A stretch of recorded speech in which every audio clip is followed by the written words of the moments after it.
Hi, எல்லாருக்கும் வணக்கம்.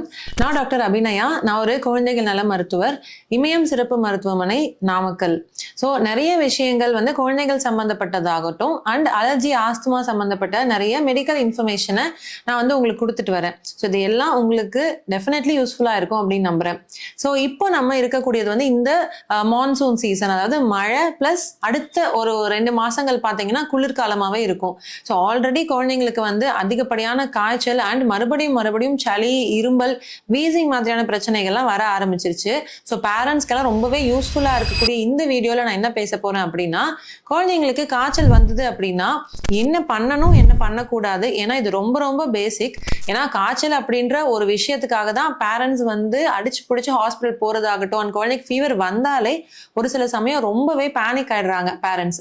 So இது என்னென்ன பேசிக்கா என்ன பண்ணணும் அண்ட் எப்போ ஒரு ரெட் ஃபிளாக்ஸ், அதாவது இந்த ஃபீவரை இக்னோரே பண்ணக்கூடாது அப்படின்றதும் அண்ட் ஒரு பேசிக் ட்ரீட்மெண்ட் அண்ட் வீட்டில் எப்படி ஹோம் மேனேஜ்மெண்ட் அப்படின்றத நான் சொல்ல போறேன். ஸோ ரொம்பவே யூஸ்ஃபுல்லா இருக்கும் அண்ட் கடைசி வரைக்கும் இந்த வீடியோவை பாருங்க. ஏதாவது டவுட்ஸ் இருந்தது அப்படின்னா கமெண்ட்ஸ்ல கேட்கலாம்.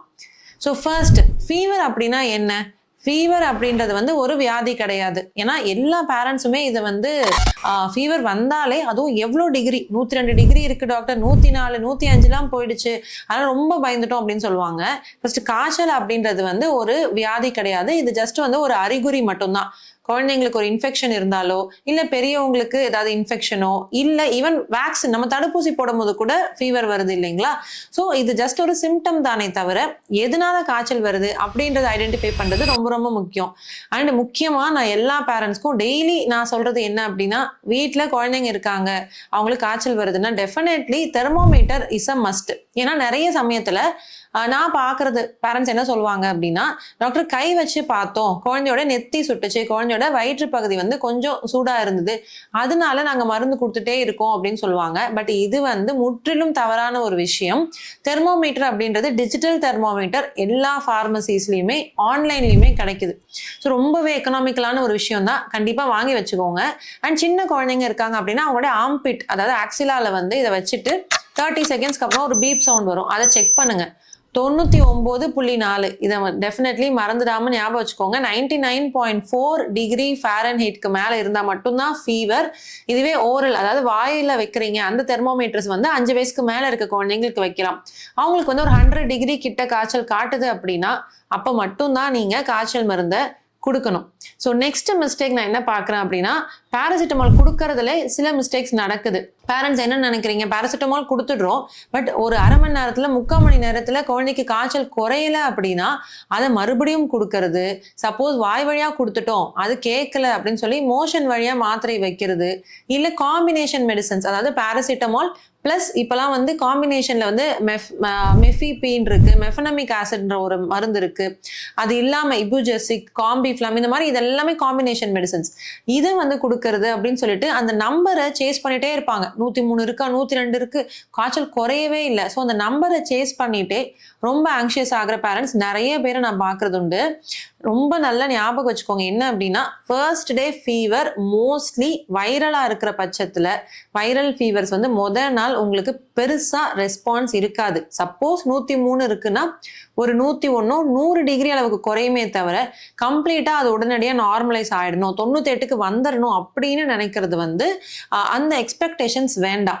இப்போ எதனால ஃபீவர் வருது? குழந்தைக்கு சளி, இருமல், அதாவது ஒரு வைரல் இன்ஃபெக்ஷன் இருக்கலாம், நோஸ் வெறும் அப்பர் ரெஸ்பிரேட்டரி ட்ராக்ட் இன்ஃபெக்ஷனா இருக்கலாம், சுவாச குழாய் லோவர் ரெஸ்பிரேட்டரி ட்ராக்ட் இன்ஃபெக்ஷன்ஸா இருக்கலாம், யூரினரி இன்ஃபெக்ஷனா இருக்கலாம், கேஸ்ட்ரோ இன்டெஸ்டைனல் சொல்லக்கூடிய வாமிட்டிங், லூஸ் மோஷன்ஸோட சேர்ந்து செரிமானத்தை பாதிக்கக்கூடிய இன்ஃபெக்ஷன்ஸா இருக்கலாம். ரொம்ப சீரியஸான இன்ஃபெக்ஷன்ஸ் லைக் மெனிஞ்சைட்டிஸ், அதாவது brain fever, phone and joint, எலும்பு சம்பந்தப்பட்ட, மூட்டு சம்பந்தப்பட்ட இன்ஃபெக்ஷன்ஸ் ஆகட்டும், பிளட்லயே ரொம்ப சீரியஸான இன்ஃபெக்ஷன்ஸ் லைக் செப்சிஸ், இது எல்லாம் தான் சீரியஸான இன்ஃபெக்ஷன். ஃபீவர் அதிகமா இருக்கு, நம்பர் அதிகமா இருக்குன்னு நீங்க பயப்படவே வேண்டாம். ஸோ ஹேவிங் செட் தட், என்ன பண்ணணும், எந்த காய்ச்சலுக்கு என்ன பண்ணணும் அப்படின்னு கேட்டுக்கிட்டீங்கன்னா, ஃபீவர் மட்டும்தான் இருக்கு அப்படின்னா டெம்பரேச்சர் பாருங்க, நான் சொன்ன அந்த டிகிரிக்கு மேல இருந்ததுன்னா கரெக்டான மெடிசன் கரெக்டான டோசேஜில் கொடுக்கணும். ஸோ ஓரல் மெடிசன்ஸ் உங்கள் டாக்டர் ஆல்ரெடி ப்ரிஸ்கிரைப் பண்ணியிருந்தாங்கன்னா பழைய டோசேஜ் கரெக்டான இருந்ததுன்னா அதை கொடுங்க. 6 hours ஒன்ஸ், இது ரொம்ப முக்கியம். 6 மணி நேரத்துக்கு ஒரு வாட்டி தான். நிறைய பேர் 4 hours, அதாவது 4 மணி நேரத்துக்கு ஒரு வாட்டி ரிப்பீட் பண்ணாங்க. அது பண்ணாதீங்க. 6 hours ஒன்ஸ் மட்டும் ரிப்பீட் பண்ணுங்க. அதுவே ஃபீவர் இருந்தால் மட்டும். நிறைய தண்ணி குடிக்க வைங்க குழந்தைங்கள. சின்ன குழந்தைங்களா இருந்தால் அடிக்கடி பிரஸ்ட் ஃபீட் பண்ணுங்க.